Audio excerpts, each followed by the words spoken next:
Since Michael and Sarah returned for a hometown childbirth, please leave. My mother-in-law stated in a chilly voice. Her eldest son and his wife are due in 3 days. Me leave? I asked, confused and stunned. Yes, we don't need another mother figure anymore.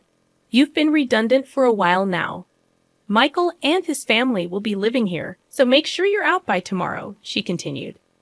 I knew I was never truly accepted into the family since the day I got married. Treated as a wife, never did I imagine they would tell me to leave. You barren failure, you were allowed to experience raising a child. Be grateful. We have no obligation to support you anymore. It seems like Simon is tired of you too. What's Simon to? I gulped down my saliva. If it's not a conspiracy between my mother-in-law and Michael, then I don't need to stand in ceremony with my husband anymore. Foolish to drive me out, but it was my mother-in-law who ignited this. What happens to this house now is none of my concern.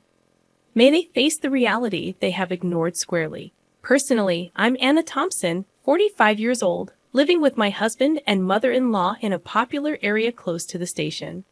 The access to the city center is superb. When house hunting, my picky husband, recently promoted to a managerial position, insisted on a spacious apartment. The rent was steep, but the space and rooms made it worth the stretch. My husband, Simon, 8 years my senior, a divorce I met through a friend's introduction. Comforted by the enveloping kindness unique to an older man, we decided to get married after 2 years of dating. Even when I told him about my infertility due to past illness, his affection did not waver. Likewise, my feelings remained unchanged when I learned of the circumstances he carried. My husband had a son named Michael from his previous marriage. I'm truly sorry to ask you, who have never been married, to live with my parents and son. I won't make you suffer. I'll ensure you're happy. That was the promise he made to me. To prevent me from feeling suffocated, my husband suggested moving to a spacious apartment where I could have my own room. Michael, turning 10 this year, won't need much care with my mom around. You don't have to push yourself. After his divorce, my husband got help with childcare from his parents at their home. A few years later, Simon's father passed away in an accident, and it seems his mother took over as Michael's caretaker. From the first meeting, Michael wouldn't even make eye contact with me. I thought it might be his shy nature, approaching a difficult age, so I didn't worry. As long as they accepted me as a member of the household, I was content. My mother-in-law was a quiet and refined person.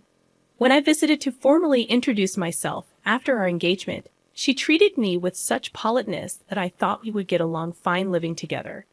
I'll continue to prepare the meals as I have been. Simon comes home late, so it's okay if we eat at different times, right, Anna? I'll leave the cleaning and laundry to you. All right, let's work well together. After getting married, I switched from a full-time employee at the pharmacy to a part-timer due to the division of household chores. I started work a bit later in the morning, so I wouldn't get home until nearly 8 p.m. Dinner was always ready when I arrived, making me feel good about living together. My mother-in-law and Michael usually had dinner before I got home, so I was always eating alone. Even after getting married, I sometimes felt a sense of, is this it? But I came to accept that this was our family style.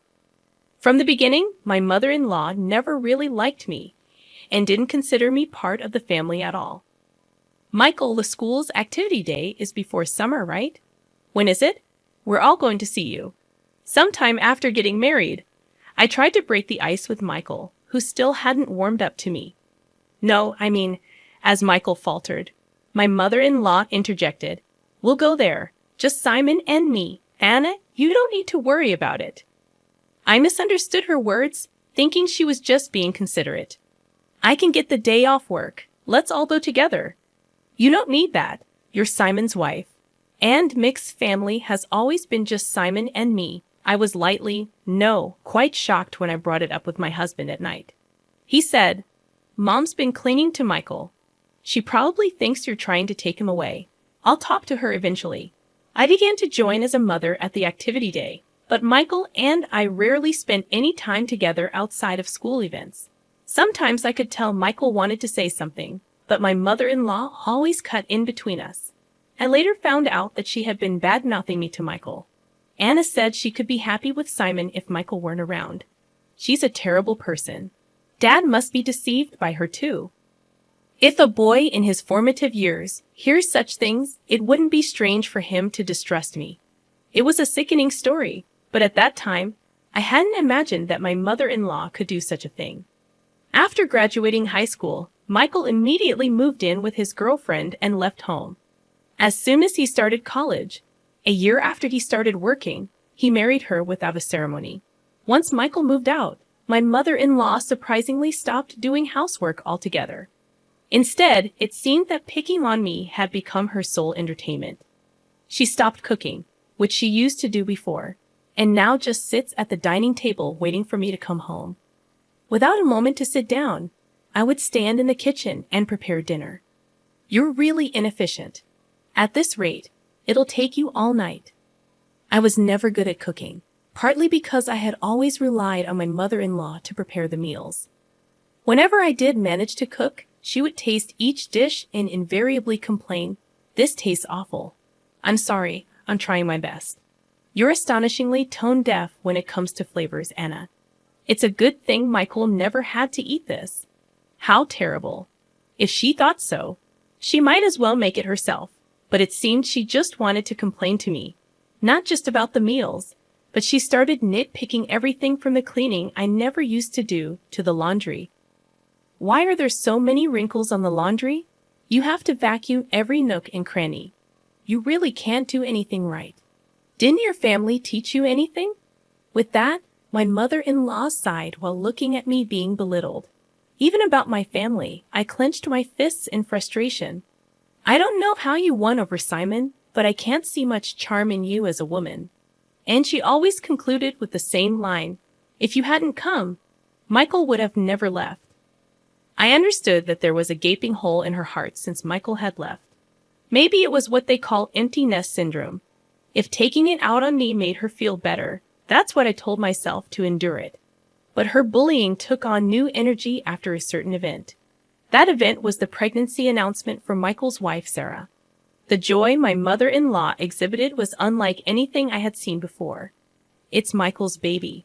It's bound to be adorable. Yeah, he'll be my first grandchild. Watching the two of them rejoice, I was happy too. But my mother-in-law's excitement was beyond normal, probably because Michael asked her, "Grandma, can Sarah have our baby at your place?" Sarah's family home is an hour away by plane, and since they have no one else to rely on here, they turn to us for help.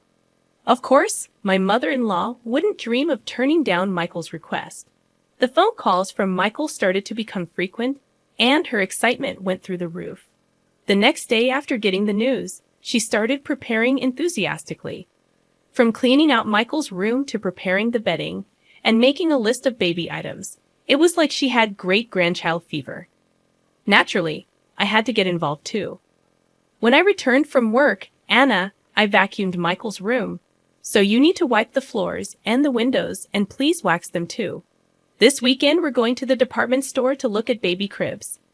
Cleaning and waxing at night was tough, especially after a long day at work. If I even thought about cutting corners, I'd be told to do it over again. Moreover, my mother-in-law started asking for money, and before I knew it, the house was overflowing with baby stuff. "Anna, I need you to withdraw some money tomorrow. There are things I want to get ready for the baby again. Isn't it wasteful to prepare so much when Sarah and Michael haven't even arrived? Shouldn't we wait and choose together with them?"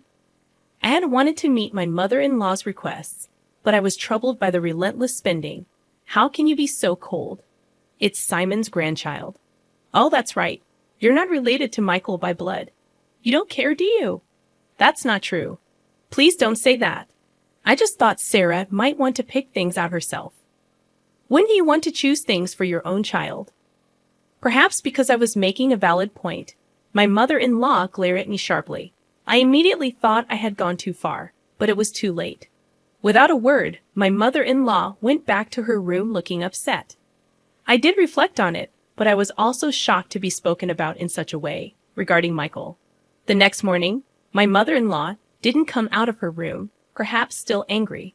Simon had a 3-day business trip starting that day, so he just called out, "I'm leaving," through her door. Please don't throw cold water on Mom's great-grandchild fever. She hasn't been the same since Michael left. You were worried too, right? I was. But if we spend all our money like this, we'll have nothing left when Michael and Sarah arrive, right? Simon's face immediately turned sour. Are you saying my earnings are too low?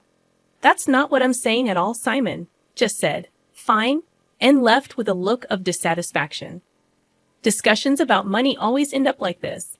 Since I'm the one managing our finances, I can't help but think ahead. Of course, there's a reason for that. We've been married for 13 years. Simon has provided me with a very comfortable life. Your part-time income is for you to enjoy. Simon had always told me so. I saved everything beyond what I needed for myself. Even though it's in my name, I consider it our shared property. But then Simon's company's performance declined, and over the last 5 years, his salary has dropped to 2/3 of what it was when we first got married. While there's uncertainty whether his company will last until his retirement, he doesn't seem to consider changing jobs. For appearances in front of my mother-in-law, my husband couldn't give up his title as a department head. Now I'm the one paying the rent, and he covers the living expenses. We've kept this from my mother-in-law to save my husband's face. That day, I left work a bit early to apologize to my mother-in-law. When I got home, she was already sitting at the dining table waiting for me. "I'm sorry about yesterday. I may have gone too far," I admitted, but my mother-in-law remained silent. Instead, she blindsided me with unexpected news. Michael and Sarah are returning for a hometown childbirth. Please vacate, my mother-in-law declared in a chilly tone. The eldest son and his wife were set to arrive in 3 days. Perplexed and stunned, I asked, "I have to leave." She affirmed, "Yes, we don't need another mother figure anymore. You've been redundant for a while. Michael and his family will be living here. Make sure you're out by tomorrow." The realization hit me hard. I had never truly been accepted into the family since the day I got married. I had always been treated as an outsider. The news of Michael's return for the birth made it clear. "You barren failure," my mother-in-law continued. "You are allowed to experience raising a child. Be grateful. We have no obligation to support you anymore. It seems like Simon is tired of you too. Maybe he's getting along well with a new girlfriend by now." Shocked, I gulped down my saliva, contemplating the possibility of my relationship with my husband growing distant. Could this be a trap I fell into, thinking my husband would never? I remembered that, up until a year ago, he never had overnight business trips. "All right, I'll eat out tonight," I said, grabbing my bag and leaving the house to walk aimlessly. I needed to calm my severely shaken heart. Worried about my husband, I tried calling his cell phone despite my mother-in-law's words. I still wanted to talk to him, but he didn't answer, no matter how many times I rang. I dialed his office, only to learn that he had taken a couple of days off. My mother-in-law's words began to ring more true. Could he really be on a trip with another woman? Dark thoughts crowded my mind, and I found myself overwhelmed with emotion, tears streaming down my face. Staggering along, I noticed the tavern behind the station, a place we used to frequent when we first moved here. "It's still here," I thought as I entered. "Welcome." The tavern owner's expression clouded briefly upon seeing me. Then he nodded in recognition. "Hey, long time no see. It's been about 8 years. I used to come here a lot with my husband," I said. "Yes, it's been a while." "I remember you," he replied. I couldn't help but smile, feeling a sense of relief. "Can I get a beer and a mixed plate of grilled chicken, please?" I asked. The owner, a man of few words as always, nodded. As I sipped the cold beer and savored the grilled chicken, I took out my cell phone, and the screensaver lit up with a photo of us when Michael turned 18. Looking sharp in the slim suit we had picked out together, I wished for us to be closer as a family. The beer washed down my throat, taking the day's fatigue with it. Could I really move out tomorrow? Contemplating the next steps, I searched for moving companies, finding one for the job the next day. I also looked up junk buyers and saved 2 companies in my favorites. Changing the screensaver on my phone seemed to clear my head completely.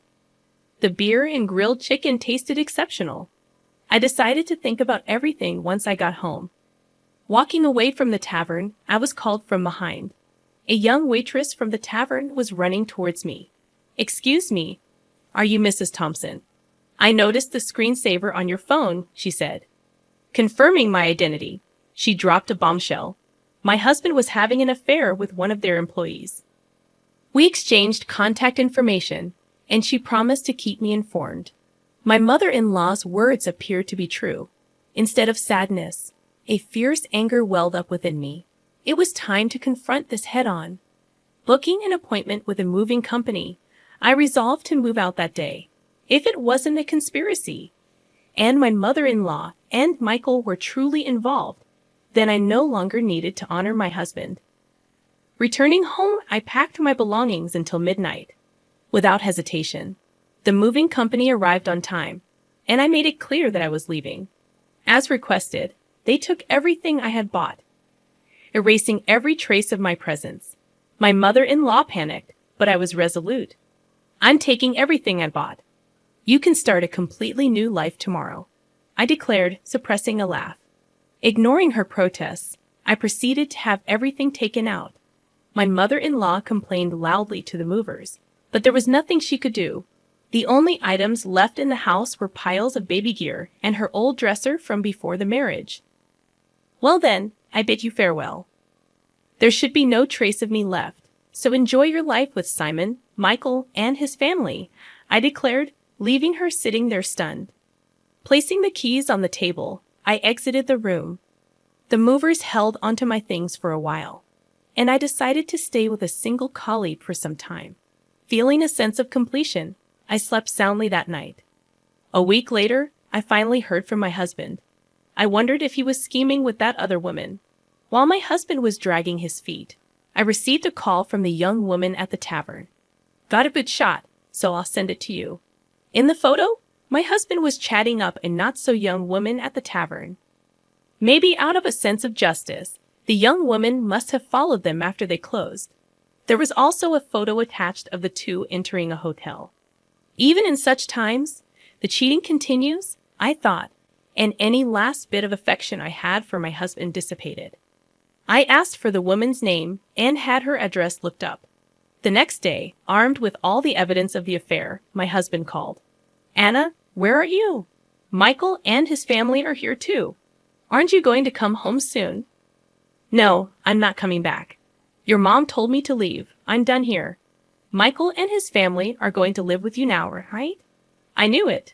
Michael and his family were out of money and looking to crash at our place. I heard that after graduating from a vocational school, they'd been hopping from job to job, and now they're working part-time. "No. I want you back, Anna. I went to the pharmacy, and they said you're off for a bit. Got a place to crash." "Yeah, I'm fine. So don't worry about me. Your mom and Michael didn't like me, right? I reckon they're happy to have the place to themselves without me around." My snide comment left my husband speechless. He knew his mother and Michael never accepted me as family, but pretended not to see it. "Well, all right. I have something to say, so I'll come back there once," my husband replied with a relieved please in his voice. Days later, I returned to the house for the first time in a long while. Some new pieces of furniture and appliances were inside. When Michael and Sarah saw me, they just nodded from their seats on the sofa without getting up.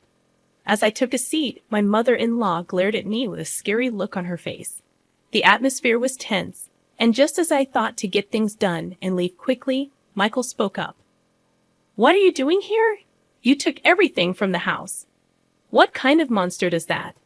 Dad's been supporting you, and you've had it easy." I sighed. "I took everything because I paid for it. I wanted to remove all traces of me, just as you wanted, right? That's crazy, right? There's no way you could afford all that just working part-time at the pharmacy," my husband said. When I glanced at him, he started talking as if he'd resigned himself. "We've been getting by on what Anna and I both make for a little while now. Then the stuff you took should be both yours." Instead of my speechless husband, I decided to speak up. "Simon's company has been doing poorly. and his salary plummeted. That's why, for the past 5 years, I've been covering what's missing. But that wasn't enough. And now I'm the one paying our rent. My mother-in-law looked at my husband with surprise. I'm not just a part-timer, I'm a part-time pharmacist, and the pay is quite good. I'm making more than Simon now. At my words, my husband awkwardly looked away. My mother-in-law's eyes were frantically shifting between my husband and me. From now on, Michael, you'll be paying the rent. You're going to live here, right? After all the help your grandma's given, it's time for you to take care of her. Michael looked at me with a shocked expression. When I dropped the news suddenly, rent? How much is it? He asked. It's $5,600. Good luck, since it seems my role as a mother is over. I don't have an obligation to take care of you anymore. Pull yourself together. You're going to be a father soon. Michael murmured with a shake of his head, That's impossible. It was Sarah who raised her voice upon hearing this. Wait, $5,600? Weren't we supposed to live here for free, covering rent and living expenses? I almost burst out laughing. Don't worry, Sarah. You can move to a cheaper place. Simon still makes a decent salary. Hearing this, Sarah's face relaxed a bit. Oh, since I'll be leaving you, Simon, life might still get tough with your mistress, huh? At that, Sarah finally broke down in tears. It was my husband who panicked. What? What are you talking about? Sarah replied, Oh, your mother told me about the new woman. I guess it's time to end my role as a wife too. My husband must think there's no evidence. Indeed, it hasn't even been 10 days since I left the house. Wouldn't that hurt Mary if she heard you? Well, I'll get in touch about that later. At the mention of Mary's name, my husband jolted, realizing that I knew everything. He held his head inside. This is not the atmosphere to write a divorce paper. Well then, I'll be going now. Please talk to me further through a lawyer. Neither my husband Simon nor Michael said anything more, staying silent as I grabbed my bag and stood up. My mother-in-law stood up simultaneously, slamming her hands on the table. She yelled with a voice too strong for an elderly woman. What the hell? It's all your fault our home is in shambles. I was instantly irritated. It was you who told me to leave. It was you who said Simon had another woman. And you interfered with my relationship with Michael. Everything was you. I felt a surge of heat in my chest. I regretted not being more assertive with my relationship with Michael, not holding back because of my mother-in-law. Michael has nothing to do with this. It's time for you to step up, Simon. He's going through a hard time. You should support him as his wife. Take responsibility as a family member. What is she even talking about? If she hadn't called Michael back home, if she hadn't hinted at Simon's affair, I would still happily support Simon and this home I always believed in and supported. Simon, where are you? Michael, why are you still here? It's all her fault. My mother-in-law's lips tightened into a line, and she was trembling. I slipped past the silent mother-in-law and quickly left the room. Afterward, Simon agreed to the divorce rather easily. It seems my determination was strong, and he couldn't counter the evidence of the affair. Shortly after, it seemed like they started the process of moving out of the apartment. In the end, Michael and Sarah went back to their apartment and never lived with the mother-in-law. Simon seems to be considering remarriage, but Mary was furious over the alimony and his request for her to live with his mother. I've heard they're considering whether to place my mother-in-law in a care facility. After all the love she poured into her son and grandson, it's somewhat sad to think they're ready to abandon her now. Perhaps she's served her purpose too. If my mother-in-law had said nothing back then, and it had just been a simple trip home for childbirth, maybe we would still be living together. After the divorce, Michael sent me an apology letter. He wrote about how, as a child, he really wanted to be more spoiled, how he couldn't talk to me because his grandma disliked it, and how happy he was when I attended school events. Maybe I should have reached out more. Perhaps then, we could have built a different relationship. Even though our relationship has ended, I quietly pray for Michael's happiness in life. I've returned to work as a pharmacist and quickly rented an apartment close to my workplace. I don't feel good about keeping the furniture and appliances I took with me, so I had them all picked up and disposed of by a junk removal service. Life without my mother-in-law's harassment is peaceful and comfortable. For a while, I want to live for my own happiness, not someone else's.